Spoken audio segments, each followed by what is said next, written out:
Alhamdulillahilladzi akramana bidukhuli syahri Ramadan wa nata'abbadu fihi bitilawatil Qur'an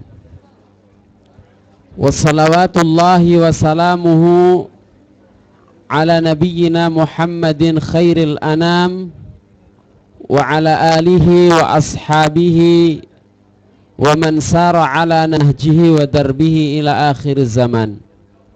Amma ba'du. Bapak-bapak, ibu-ibu, muslimin muslimat yang kami cintai karena Allah, para pemuda yang kami banggakan sebagai generasi pelanjut pewaris perjuangan dinul Islam. Bersyukurlah kita kepada Allah Subhanahu wa ta'ala karena pada malam hari ini kita masih diberikan energi dan kekuatan oleh Allah Subhanahu wa ta'ala untuk bisa merampungkan, menyelesaikan segala ibadah kita di bulan Ramadan. Mudah-mudahan kita bisa menyelesaikannya dengan sempurna dan dengan sebaik-baiknya, sehingga insya Allah kita akan menjadi pemenang dan patut untuk selanjutnya kita diberikan ucapan minal a'idina wal faizin, termasuk orang-orang yang benar-benar kembali kepada Allah Subhanahu wa ta'ala, kembali kepada fitrah dan kesuciannya, sekaligus kita menjadi orang-orang yang memperoleh kemenangan, al-faizin, bukan menjadi orang-orang yang terkalahkan oleh nafsunya dan menjadi orang-orang yang dipecundangi oleh syaitan laknatullah. Bapak ibu sekalian yang dirahmati Allah, pada malam hari ini saya kebagian sebuah tema yang sangat puitis sekali. Saya tidak tahu apakah saya bisa menerangkan dengan atau sebaik judulnya. Ya, saya diberitahu ini judul datangnya dari Bandung, ya. Bahasanya sangat puitis. Cintailah dia agar terhindar dari murkanya. Kurang lebihnya begitu. Intinya Bapak Ibu sekalian, mungkin ada kaitan dengan apa yang tadi malam disampaikan oleh Ustadz Agus mengenai bagaimana kita memberikan cinta yang benar, cinta yang proporsional. Maka pada malam hari ini berbicara tentang cinta, maka saya teringat dengan sebuah doa yang tidak kalah indahnya yang diajarkan oleh baginda Rasulullah SAW kepada kita. Doa yang agak panjang itu diantaranya yang terkait dengan tema saya pada malam hari ini adalah Rasulullah SAW mengajarkan doa, Allahumma inni as'aluka hubbak wa hubba man yuhibbuka wa hubba amalin yuqarribuni ila hubbika. Kalau kita hayati makna doa ini sungguh amat indah. Allahumma inni as'aluka hubbak, ya Allah, aku memohon kepadamu untuk diberikan anugerah cinta yang kau miliki. Hubbaka, diberikan anugerah cintamu. Bapak Ibu sekalian, bahwa Allah Subhanahu wa ta'ala sangat mencintai hambanya. Dan kita memohon agar supaya Allah Subhanahu wa ta'ala memilih kita kekasih, dijadikan sebagai kekasihnya. Allahumma inna as'aluka hubbaka wa hubba man yuhibbuka. Sekaligus kita diberikan anugerah agar kita bisa mencintai orang yang juga mencintai Allah.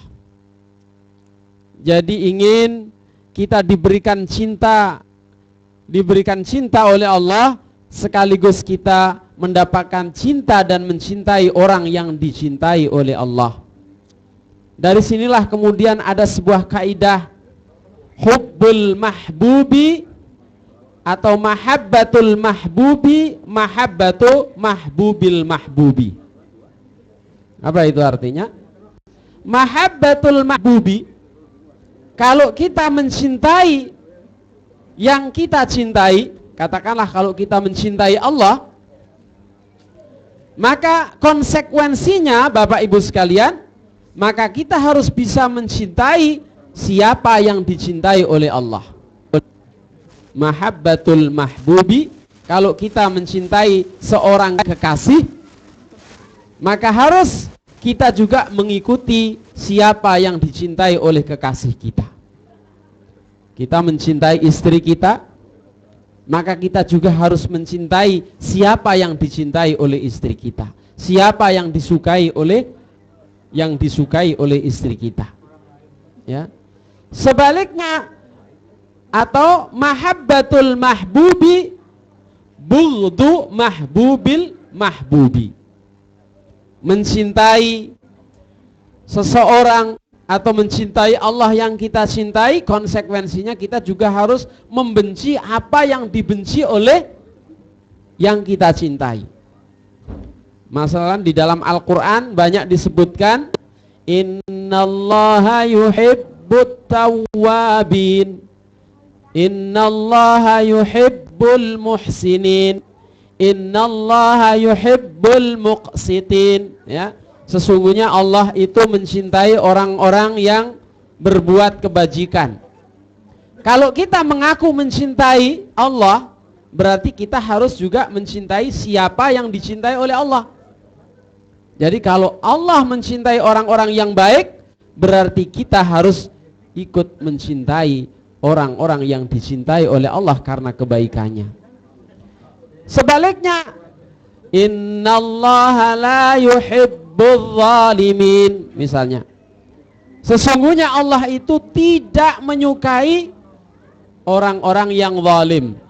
Kalau kita mengakui mencintai Allah, maka kita juga harus membenci siapa atau apa yang dibenci oleh Allah.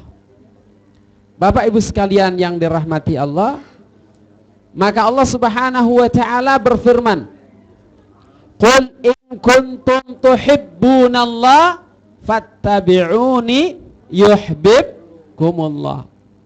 Katakanlah wahai Muhammad, kalau kamu mengaku bahwa kamu mencintai Allah, maka konsekuensinya apa?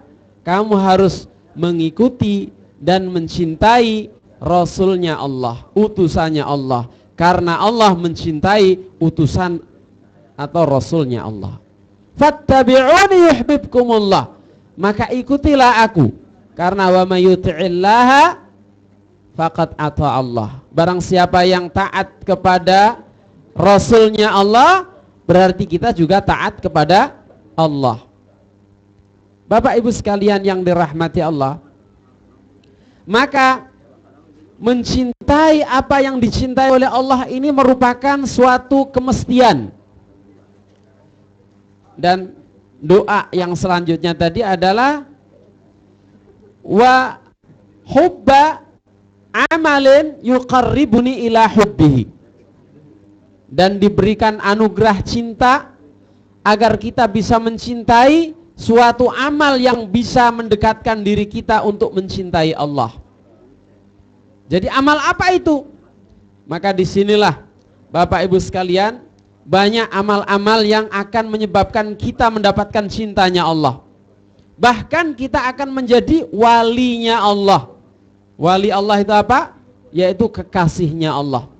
Dalam sebuah hadis yang sangat terkenal yang diriwayatkan oleh Imam Al-Bukhari, Rasulullah atau Allah Subhanahu wa taala dalam hadis qudsinya berfirman, "Man adzali waliyan faqad adantuhu biharbin." Kata Allah dalam hadis qudsinya, barang siapa yang menyatakan perang, memusuhi kekasihku, walian. Wali itu artinya kekasih. Jadi kalau ada waliullah, artinya kekasih Allah. Oleh karena itu Imam Ibnu Taimiyah mengarang sebuah kitab yaitu Baina Auliyaur Rahman wa Auliyaus Syaitan. Ya, perbedaan antara kekasih-kekasih Ar-Rahman yaitu kekasih Allah yang Maha Pengasih dengan kekasih-kekasihnya syaitan. Kita ingin menjadi kekasih Allah tentunya. Bagaimana caranya? Supaya kita ini betul-betul mendapatkan kasih sayang dari Allah Subhanahu wa ta'ala. Dan konsekuensi ketika kita mendapatkan kasih sayang Allah, tentu saja kita akan dilindungi oleh Allah dari segala yang tidak kita inginkan, baik di dunia maupun di akhirat. Maka kata Allah, barang siapa yang menyakiti kekasihku, menyatakan permusuhan kepada kekasihku, maka saya nyatakan perang terhadapnya. Masya Allah.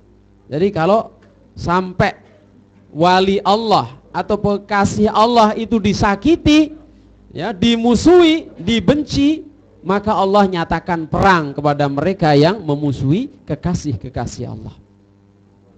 Wa ma taqarraba ilayyal 'abdu bi afdhala, ya, wa ma taqarraba ilayyal 'abdu bi afdhala mimma aftaradtu alaihi. Ada Allah dalam hadits qudsi itu mengatakan tidak ada yang paling utama yang digunakan oleh hambaku untuk mendekatkan dirinya kepadaku selain menggunakan cara menjalankan kewajiban yang aku telah wajibkan kepadanya. Nah, maka poin yang pertama, Bapak Ibu sekalian, di antaranya agar kita ini menjadi kekasih Allah, maka kita harus menjalankan perintah-perintah Allah. Tidak ada cara mendekatkan diri kepada Allah yang paling utama selain melaksanakan kewajiban kita terlebih dahulu. Ya. Jangan sampai kemudian ada orang yang tidak tahu skala prioritas di dalam beribadah. Ya.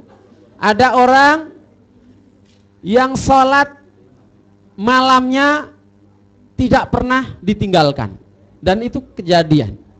Ya, sholat malam tidak pernah ditinggalkan, tapi ternyata sholat wajibnya bolong-bolong. Ya, ada orang yang tidak pernah meninggalkan puasa Senin Kemis, ya, tetapi sholat puasa di bulan Ramadannya tidak dijalankan. Ya, ada orang yang setiap tahun berumrah tetapi haji tidak mau. Ya, Bapak Ibu sekalian, ini berarti tidak melaksanakan skala prioritas dalam beribadah. Maka seperti yang terjadi, ada seorang Arab Badui yang bertanya kepada Rasulullah sallallahu alaihi wasallam, "Ya Rasulullah, apakah yang diwajibkan kepada kami setelah membaca syahadat sebagai seorang Islam?" Rasulullah mengatakan, yang diwajibkan kepada kamu adalah sholat 5 waktu. Baik, saya akan melaksanakan sholat 5 waktu dengan sebaik-baiknya dan saya tidak akan menambah dengan sholat apapun. Ya, silahkan, kata Rasulullah. Kemudian dia mengatakan lagi, "Ya Rasulullah, sesudah sholat, ya, sesudah sholat apalagi kewajiban yang harus saya lakukan?" Kata Rasulullah, "Menjalankan puasa di bulan Ramadan." Kata dia, "Kalau begitu saya akan menjalankan puasa di bulan Ramadan dengan sebaik-baiknya dan saya tidak akan menambah dengan puasa yang lain." Baik, kalau kamu lakukan dengan benar. Nah, kemudian dia mengatakan lagi, setelah itu apa? Membayar zakat. Kata dia, "Kalau begitu saya akan melaksanakan zakat dan saya tidak akan menjalankan yang lain." Dan seterusnya sampai kepada haji, ya, saya akan melakukan haji sekali saja seumur hidup dan saya tidak akan melaksanakan yang lain. Ya, maka Rasulullah sallallahu alaihi wasallam mengatakan, "Taba in shadaqa au faza in shadaqa." Ya, dia akan beruntung, dia akan berhasil Dalam arti dia akan masuk surga kalau dia benar-benar melaksanakan apa yang dia katakan. Di sini sekalipun seseorang itu hanya melaksanakan pokok-pokok agama, tetapi karena yang dilakukan ini adalah bagian yang paling prinsipil, dijalankan dengan sebenar-benarnya, maka itu sudah memadai bagi dia untuk mendapatkan keselamatan minimal yang paling rendah. Ya, tidak dapat bonus-bonus yang lain. Tetapi Rasulullah Shallallahu Alaihi Wasallam mengatakan selanjutnya, untuk menjadi peringkat menjadi seorang wali yang dicintai oleh Allah, Rasulullah mengatakan wala yazalu yataqarrabu ilayyal abdi bin nawafil hatta uhibbu. Namun setelah hambaku itu melaksanakan yang pokok-pokok, yang wajib-wajib, kemudian dia masih punya keinginan untuk menambah yang sunnah-sunnah, maka ketika dia lakukan seperti itu dengan konsisten, hatta uhibbu, maka saya akan mencintainya. Ya, jadi artinya apa? Ketika kita ingin dicintai oleh Allah, pertama jalankan dulu kewajiban yang utama. Ya, jangan sampai kewajiban ditinggalkan, ya, yang sunnahnya diperhatikan dengan mati-matian tapi wajibnya tidak. Ya.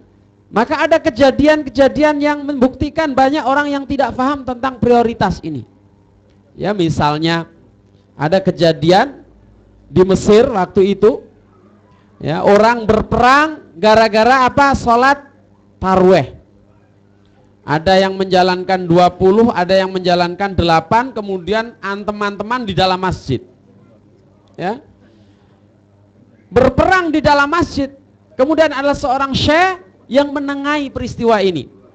Ya, setelah mengadu kepada beliau, syekh yang benar ini yang mana ini? Yang 8 apa yang 22? Sebagaimana kejadian yang saya alami dulu waktu kecil, ya, di kampung saya termasuk yang kecil-kecil ini dijadikan tentara. Ya, kebetulan di kampung saya ada 2 kubu, ya, golongan tua, golongan muda, kayak begitu. Menjelang menjelang sholat Idul Fitri, karena yang satu berkeyakinan bahwa sunnahnya sholat itu ya di lapangan hari raya Idul Fitri, maka kami yang santri kecil-kecil ini diperintahkan untuk nyirami masjid, ya, supaya masjidnya tidak dijadikan sholat. Ya, setelah sholat subuh kita bawa ember nyirami lantai itu. Kasihan orang sudah mau datang ke masjid, ternyata masjidnya banjir. Ya, apa yang terjadi? Kemudian berperanglah di antara 2 golongan itu. Ya, maka yang terjadi di Mesir juga begitu.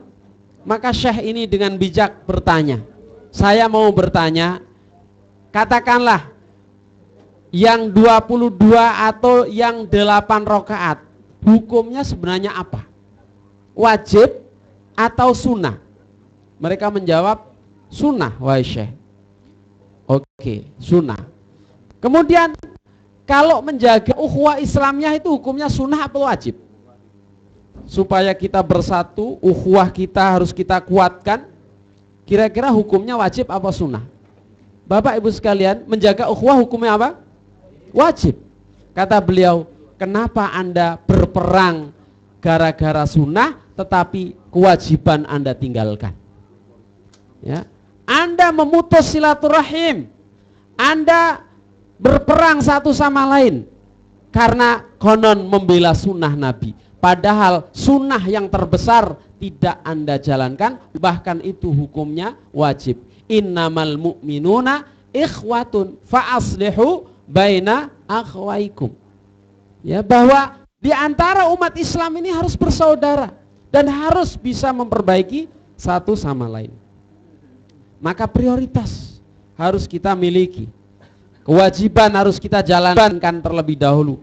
Kemudian kita dengan pelan-pelan, ya, konsisten nambah kesunatan-kesunatan, itu akan menjadi kebaikan bagi kita.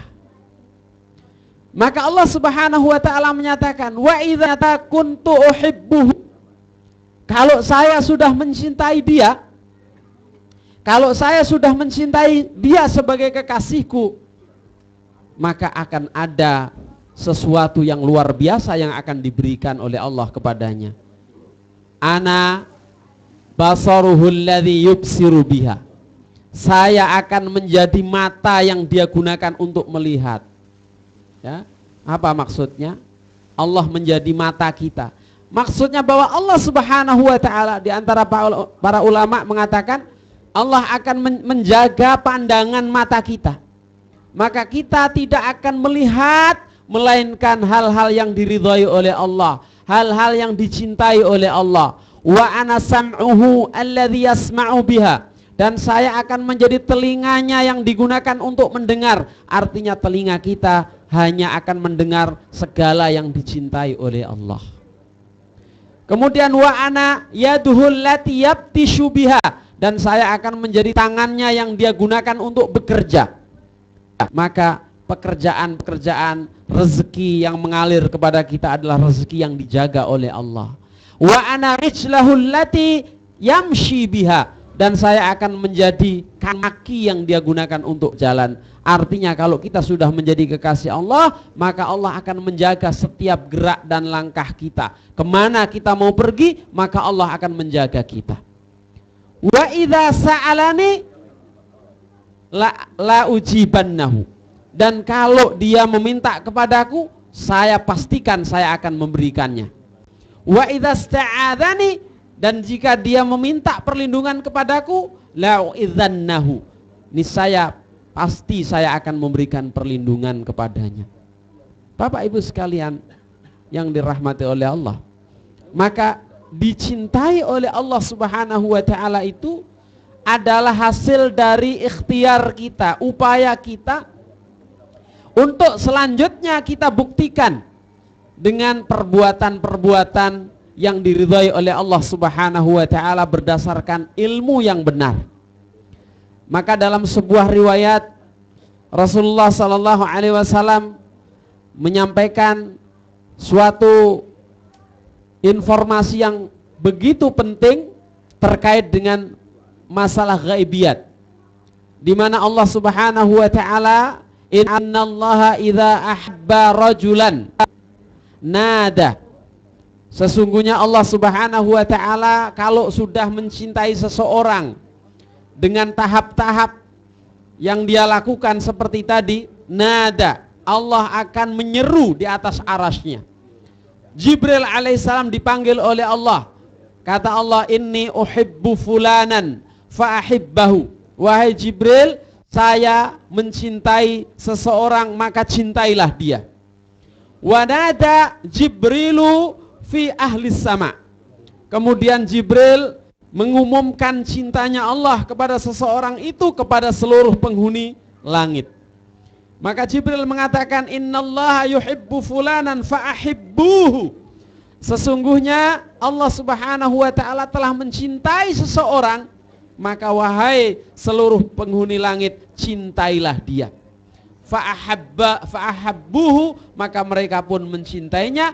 Wa wudi'al qabulu fi ahlil ard, sekaligus ketika seluruh penghuni langit itu mencintai dia, maka Allah memberikan suatu keistimewaan di mana dia, orang yang dicintai oleh Allah ini, akan dicintai juga oleh penduduk bumi. Oleh karena itu, ketika dia mati, langit pun menangis, bumi pun menangis. Ya, bagaimana indahnya orang-orang yang beriman yang dicintai oleh Allah ini, bukan hanya sekedar anak istrinya yang menangisi dia, tetapi penduduk bumi, pohon, ya, binatang-binatang, bahkan semut pun ikut menangisi, karena dia ketika hidup di dunia ini menjadikan segala yang ada di muka bumi ini mendapatkan rahmatnya. Bukankah orang-orang yang selalu melakukan istighfar kepada Allah Subhanahu wa taala, bukankah orang-orang yang selalu berbuat baik ini akan menyebabkan lingkungannya ikut merasakan rahmatnya Allah Subhanahu wa taala? Dalam Al-Quran disebutkan, bahwa orang-orang yang beristighfar ini boleh jadi Bapak Ibu sekalian, bumi kita ini belum kiamat gara-gara masih banyak orang yang mau minta ampun kepada Allah Subhanahu wa taala. Jelas bahwa ketika nanti tidak ada lagi suara-suara manusia yang memohon ampun kepada Allah, bahkan menyebut nama Allah saja sudah tidak, maka pada saat itulah bumi ini sudah bosan dengan kita. Bumi ini sudah tidak mau lagi dipijak oleh kita. Bapak Ibu sekalian yang dirahmati Allah. Oleh karena itu, maka menjadi kekasih Allah Subhanahu wa taala adalah sebuah kemuliaan yang tentunya bukan datang dengan begitu saja, tanpa kita berusaha untuk menjadi kekasih Allah Subhanahu wa taala. Banyak cara-cara yang bisa kita peroleh untuk menjadi kekasih Allah Subhanahu wa taala. Maka kita baca buku, kita baca Al-Qur'an, lihat bagaimana petunjuk Allah Subhanahu wa taala mengenai orang-orang yang dicintai oleh Allah. Cintailah orang yang dicintai oleh Allah, cintailah apa yang dicintai oleh Allah, niscaya kita akan dicintai oleh Allah Subhanahu wa taala. Ini saja yang bisa saya sampaikan, mudah-mudahan bermanfaat. Walhamdulillahirabbil alamin. Wassalamualaikum warahmatullahi wabarakatuh.